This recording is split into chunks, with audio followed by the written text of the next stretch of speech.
Assalamualaikum warahmatullahi wabarakatuh. Hari ini saya akan terangkan berkaitan dengan kajian saya, iaitu kaedah mengingat menggunakan grafik.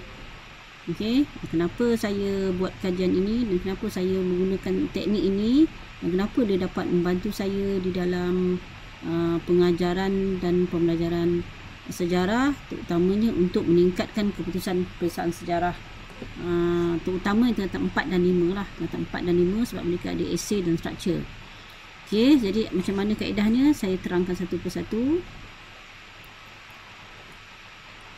Okey, yang pertama sekali, apa sebab saya buat perkara ini ialah saya dapati buku teks sangat susah untuk diingat, sangat membosankan, dan bila kita minta dia buat revision, bila dia tengok buku teks, dia sangat mengambil masa. Sedangkan pelajar-pelajar kita yang budak-budak kita ni kan, kalau dia baca banyak kali dia rasa bosan dengan subjek sejarah ni kalau baca berulang-ulang kali. Tapi hakikatnya dia orang baca pun dia tak ingat-ingat juga kan. Jadi kita fikir kita kena guna satu kaedah yang lain yang lebih menarik supaya dapat attract dia untuk boleh ingat, dan dalam masa yang sama dia akan melakukan aktiviti mengingat itu dengan cepat dan mudah. Jadi untuk mengelakkan perkara ini, sebab itulah projek ini dibuat, kerana kesukaran yang saya selalu dapati oleh pelajar ini ialah susahnya mereka nak mengingat dan akhirnya membawa kepada keputusan yang tak berapa bagus. Jadi ini yang kita lakukanlah. Okey, ini perkara yang saya ingin tekankan, iaitu bagaimana kita nak study secara smart. Maksudnya belajar tu jangan ambil masa yang begitu lama untuk ingat, menarik, dan bila dia buat revision tu, sekali dia buat revision tu, dia akan memudahkan untuk buat revision yang berikutnya tanpa menggunakan masa yang banyak. Itu yang kita target dengan kaedah ini. Okey, apa yang langkah yang pertama yang pelajar-pelajar akan buat ialah dia akan baca dulu. Dia memang kena baca dulu, dia kena scan dulu apa yang dia akan belajar. Dia mesti highlight kan apa perkara yang perlu dia fahamkan daripada cerita yang dia akan ringkaskan. Okey, lepas tu saya akan minta dia menyenaraikan, membuat urutan daripada apa yang mereka baca itu. Sebab apa bila saya dapati pelajar ni dia kena ingat dengan jumlah. Kalau fakta tu ada 8 contohnya, dia kena ingatlah 8 tu, ataupun 10. Jadi dia kena tahu berapakah perkara yang perlu dia ingat. Itu yang pentingnya teknik ni. Maksudnya teknik ni mesti juga menggunakan otak sebelah otak sebelah kanan. Itu mereka kena mengingat mengikut urutan tu. Itu yang penting juga. Okey, kita teruskan. Kemudian saya nak dia highlightkan idea utama. Idea utama ni lah yang kita akan kaitkan dengan grafik yang mereka kena buat.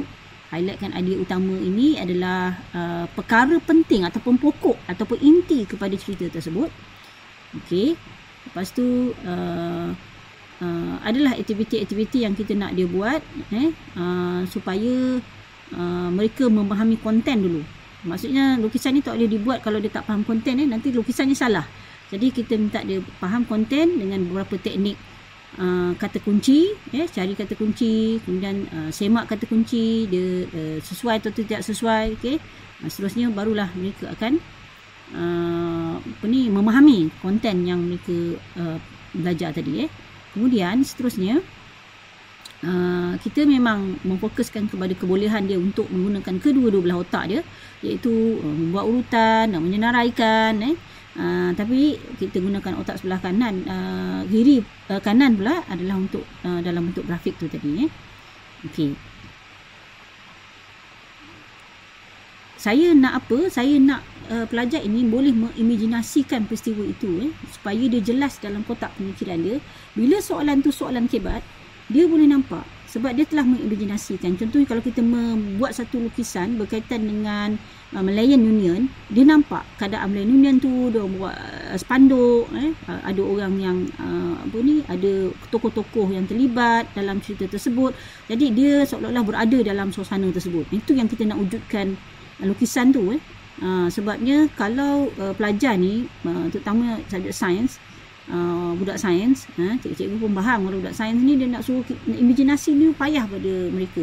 Jadi ini adalah aktiviti yang kita nak dia buat. Okey, lepas tu ini contohlah bagaimana kita nak hasilkan ni konsep daya ingatan ni. Contoh saya bagi kat sini, mereka kena ingat pensel, komputer, bunga, baju merah, rambut panjang, huruf A. Jadi hasilannya macam ni. Diorang kena tagging benda ni. Saya memang buatkan dia tagging dan berapa banyak perkataan dia kena ingat. Jadi dia sebuah cerita yang bagaimana dia pada cerita tu, okay, dia ada fakta-fakta penting yang dia perlu ingat. Ini antara contoh lah bagaimana saya ajar anak-anak murid saya untuk buat lukisan ni. Okey, lepas tu ada beberapa ciri-ciri grafik yang mesti ada dalam lukisan tersebut. Ini adalah faktor ini diambil adalah kerana konsep daya ingatan ini sangat diperlukan bagi memudahkan dia ingat satu, menarik perhatian dia untuk guna kita punya lukisan ataupun mereka punya lukisan, dan daya penarik itulah yang akan bantu dia ingat, iaitu dengan menggunakan sains tulisan yang besar ataupun ranggi dan warna-warna yang terang, warna-warna yang kelihatan jelas melalui grafik yang mereka buat. Saya akan pastikan mereka mencapai tahap ini supaya lukisan itu mampu untuk membantu dia mengingat. Okey, jadi grafik yang penting tu akan diperbesarkan, menjadi fokus kepada cerita tersebut. Dan konsep yang kita pegang ialah konsep signboard. Maksudnya pada signboard kita tengok kan, kalau kita tengok signboard, bila kita tengok aja kita tahu dah, tak payah menggunakan ayat yang banyak. Itu yang kita nak capai daripada teknik ini. Jadi bila budak-budak tu tengok sekali imbas je, bila dia nak buat revision, dia tengok sekali imbas je, okey, dia boleh faham dah, boleh masuk periksa. Tu maksudnya. Macam contoh yang kita ambil ni bentuk-bentuk signboard yang senang kita nak faham tanpa menggunakan tulisan. Okey. Ini antara contoh hasilan pelajar-pelajar saya. Okey. Sebagai contoh yang ini saya tengok majlis ini adalah kesan penubuhan Persekutuan Tanah Melayu 1948.